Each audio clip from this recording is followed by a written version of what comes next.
Bismillahirrahmanirrahim. Wa bihi nasta'in wa alayhi natawakkal wassalatu wassalamu ala ashrafil anbiya'i wal mursalin. Amma ba'd.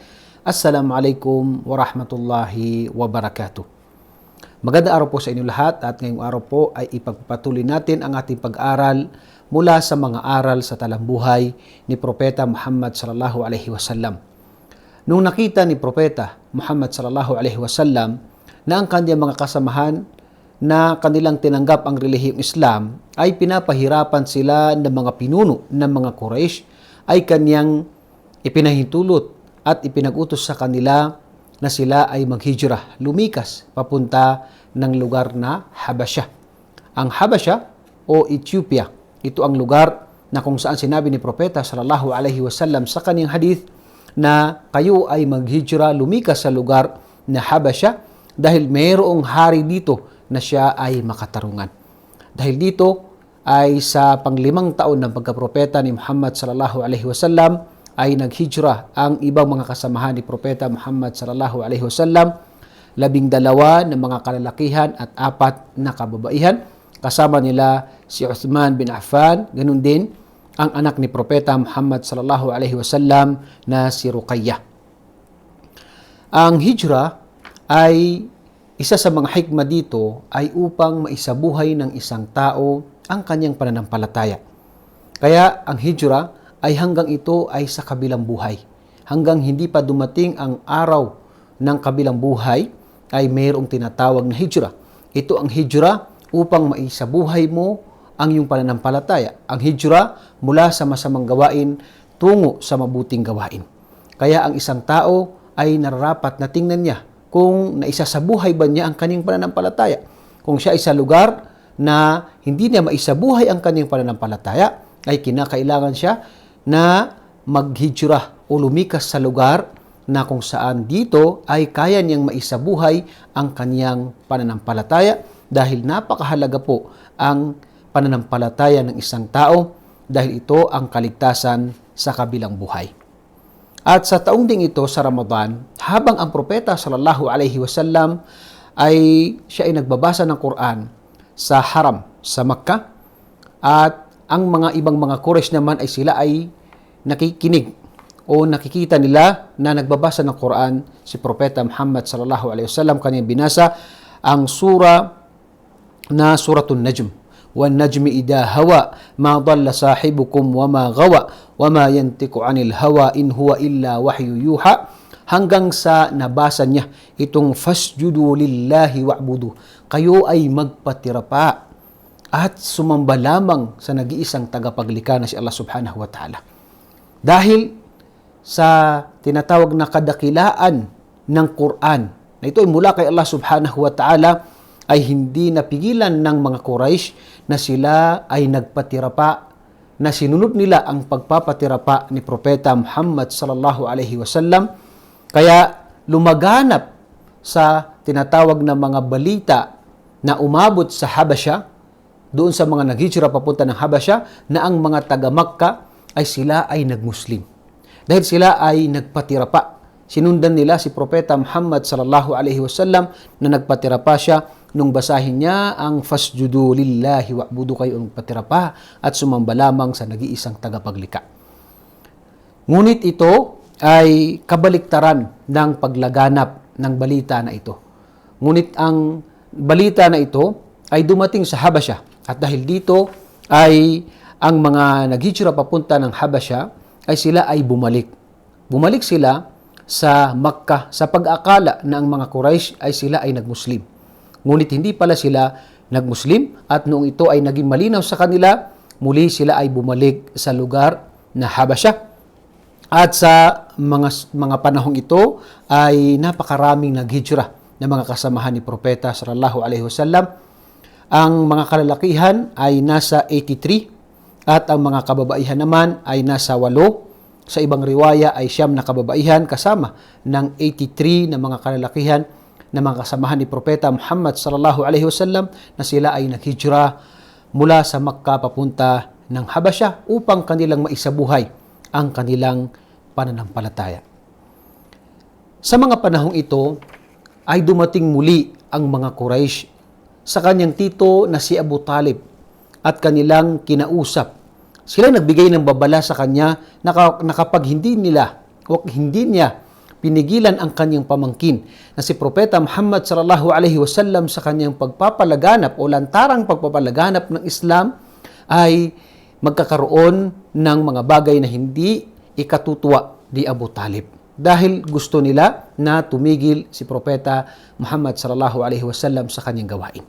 Kinausap ni Abu Talib si Propeta Muhammad sallallahu alaihi wasallam at kanyang sinabi na kung maaari ay itigil mo ang iyong ginagawa upang makaligtas tayo sa panganib na dala nito, lalo-lalo na sa mga Quraysh na mga hindi mananampalataya.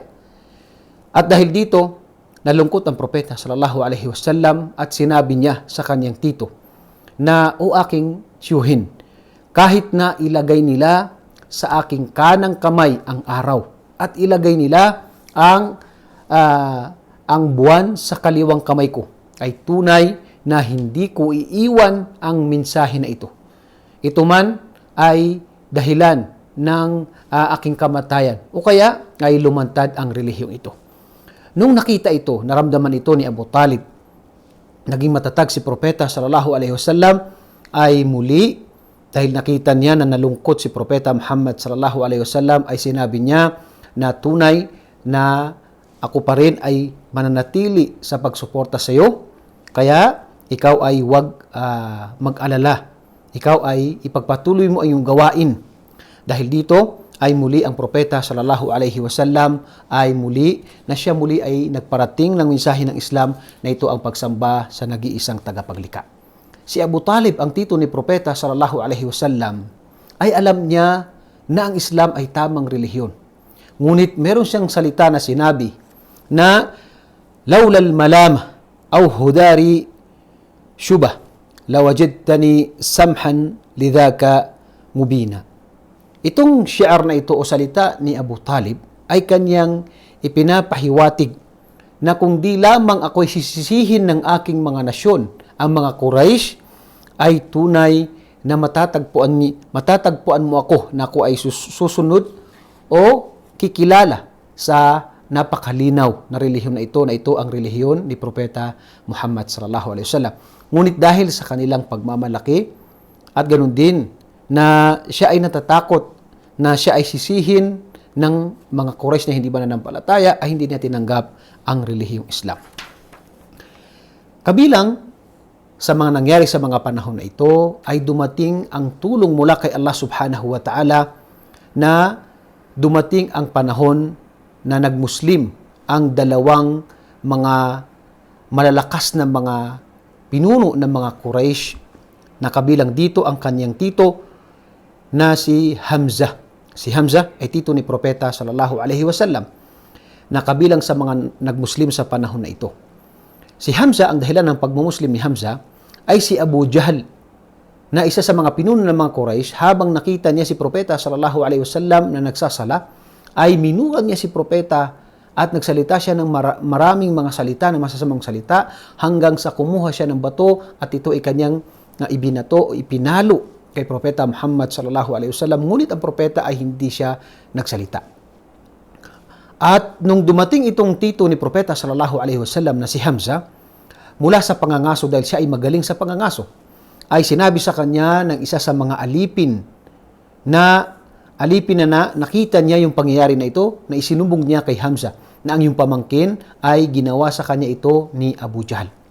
Nagalit si Hamzah at pumunta kay Abu Jahl doon sa kanilang lugar na kung saan umuupo doon ang mga pinuno ng mga Quraysh. At kanyang sinabi sa kanya na paano mo nagawa na murahin mo at saktan mo ang aking pamangkin na ako ay nasa kanyang relihiyon. Ibig sabihin, siya ay nagmuslim. Hindi niya ito sinasadya na sabihin, ngunit dahil sa kanyang tinatawag na galit kay Abu Jahl, ay ito ay nabanggit niya. At pagkatapos ay kanyang minura si Abu Jahl at kanya itong hinampas si Abu Jahl. At pagkatapos ay natauhan siya. Sabi niya, paano ko yun nasabi? Kaya siya ay pumunta kay Propeta sallallahu alaihi wasallam at kanyang sinabi na, o aking pamangkin, ano ang aking gagawin sa nangyari na ito? si Propeta Muhammad sallallahu alaihi wasallam ay nanalangin kay Allah subhanahu wa ta'ala. Nagabayan niya itong tito niya na si Hamzah hanggang sa siya ay ginabayan ni Allah subhanahu wa ta'ala at tinanggap niya ng buo ang relihiyong Islam.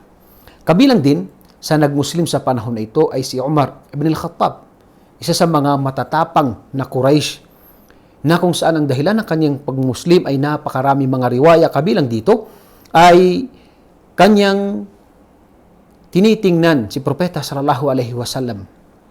Inaabangan niya ang kanyang paglabas at binabantayan niya si Propeta Muhammad sallallahu alaihi wasallam. At dahil dito, minsan ay sinabi ni Umar bin Khattab na ang kanyang mga salita ay maaring ito ay tinatawag na syair. Ito yung mga salita ng mga malalalim na mga salita na ito ay mula sa mga marunong magsalita. At ito ay hindi salita ng Allah. Ngunit nabanggit ni Propeta sallallahu alaihi wasallam na binasa niya yung aya na innahu laqawlu rasulin karim wa ma huwa biqawli syair qalilam ma tu'minun. Katotohanan na ito ay hindi salita ng mga syair. Yung mga nagsasalita ng mga malalalim, mga poetry na mga salita. Bagkus ito ay salita ng propeta ni Allah subhanahu wa ta'ala. Ganun din na ibinaba yung wala biqawli kahin. Ito ay hindi salita ng mga salamangkero. Bagkus ito ay mula kay Allah subhanahu wa ta'ala. At dahil dito, kabilang sa mga riwaya na ito ay ginabayan siya ni Allah subhanahu wa ta'ala. Sa ibang riwaya naman ay gusto niyang patayin si Propeta Muhammad sallallahu alaihi wasallam. Ngunit dahil sa may sumalubong sa kanya na sinabi niya na paano mo gagawin na papatayin mo si Propeta Muhammad sallallahu alaihi wasallam o si Muhammad na ang iyong kapatid ay nagmuslim. Kaya agad siyang pumunta sa kanyang kapatid at nung siya'y papasok ay narinig niya yung tinatawag na Quran na binabasa doon. Ngunit pumasok siya at kanya itong hinampas ang kanyang kapatid. Ganun din ang asawa ng kanyang kapatid. Ngunit noong narinig nga niya yung tinatawag na salita na Quran, dahil ito ay himala mula kay Allah subhanahu wa ta'ala, ay ginabayan siya ni Allah subhanahu wa ta'ala. At dahil dito ay kanyang pinalaganap ang kanyang pagtanggap sa relihiyong Islam. At ayon kay Abdullah ibn Mas'ud, ma kunna naqdir an nusalli 'inda al-Ka'bah hatta aslama Umar. Wala kaming kakayahan na kami ay magsala sa Kaaba sa mga panahon na yun, maliban nung nagmuslim si Umar bin Khattab. Dahil dito ay ito yung naging paraan na kami ay nakakapagsala ng Kaaba dahil sa pagiging matapang ni Umar bin Khattab na siya ay kabilang sa mga nirerespeto rin ng mga Quraysh. Kabilang din sa mga makikita natin na ang Quran ay ito ay mayroong himala mula kay Allah subhanahu wa ta'ala ay ang pagpunta ni Utbah bin Rabi'ah na kinausap niya si Propeta sallallahu alaihi wasallam na kanyang sinabi na, O Muhammad, kung ikaw ay gusto mo ng kayamanan, ay iipunin namin sa iyo ang kayamanan. Gusto niya kausapin para itigil ang mensahe ni Propeta sallallahu alaihi wasallam. At kung ikaw naman gusto mo ng mag-asawa ng kahit anong gusto mo na kababaihan, ay ipapaasawa namin sa iyo kahit sino. Ganun din na kung gusto mo ng kaharian, ay ibibigay namin sa iyo, ikaw ang gagawin namin na hari. At kung ikaw naman ay mayroong sakit at hindi mo kayang magpagaling, ay kami ay tutulong sa iyo upang ikaw ay magamot mula sa sakit na yan. Ngunit sinabi ni Propeta sallallahu alaihi wasallam sa kanya, Akad faragta ya Abal Walid. Napakaganda kanyang pakikipag-usap. Tapos ka na ba magsalita, ya Abal Walid? At pagkatapos sinabi niya na, ako naman ang pakinggan mo. At binasa ni Propeta Muhammad sallallahu alaihi wasallam ang aya na ito sa Surat Fussilat, Hamim, Tanzilum minar Rahmanir Rahim, hanggang matapos niya itong mga aya na ito. At pagkatapos halos hindi na makapagsalita si Utbah. Si Utbah bin Rabi'ah. At pagkatapos sinabi niya na tama na, hanggang sa siya ay umalis at bumalik sa kung saan lugar na nagtitipon doon ng mga Quraysh at kanyang kinausap sila na kanyang sinabi na tunay na ang salita na nanggagaling kay Muhammad ay ito ay hindi salita ng tao, ito ay salita na iba. Ito ay mula sa nag-iisang tagapaglikha. At ang ibang mga Quraysh ay hindi nila tinanggap ang payo ni Utbah bin Rabi'ah na hayaan na lang si Propeta Muhammad sallallahu alaihi wasallam. At dahil dito ay nung dumating itong si Rabi'ah, si Utbah bin Rabi'ah ay napagtanto ng mga Quraysh na lalong lumalaganap ang pagpaparating ng mensahe ni Propeta Muhammad sallallahu alaihi wasallam, at dahil dito naisipan nila na i-boycott ang Propeta Muhammad sallallahu alaihi wasallam. Dahil yun lang ang ibang paraan na maaari nilang gawin upang tumigil si Propeta Muhammad sallallahu alaihi wasallam. Kabilang sa kanila na pagkasunduan ay hindi nila ipapakasal at papakasalan ang mga pamilya ni Propeta sallallahu alaihi wasallam. Hindi sila magbebenta at bibili sa mga pamilya ni Propeta sallallahu alaihi wasallam. Hindi sila makikipag-usap sa kanila, hindi sila uupo kasama ng mga pamilya ni Propeta Muhammad sallallahu alaihi wasallam, at sila ay nagkasundoon na wala nang usapan dito, wala nang mangyayaring usapan maliban lamang na kanilang isuko si Propeta Muhammad sallallahu alaihi wasallam sa mga Quraysh at mapatay nila si Propeta Muhammad sallallahu alaihi wasallam, at yun lang ang nakalagay doon sa tinatawag na sulat na kasunduan, at ito ay nilagay sa loob ng Kaaba. Ang pag-boycott o yung mukataah ng mga Quraysh ay umabot ito ng 3 taon hanggang sa ang mga nabanggit ng ibang mga riwaya ay halos kumain na ng dahon ang ibang mga tinatawag na mga pamilya ni Propeta Muhammad sallallahu alaihi wasallam.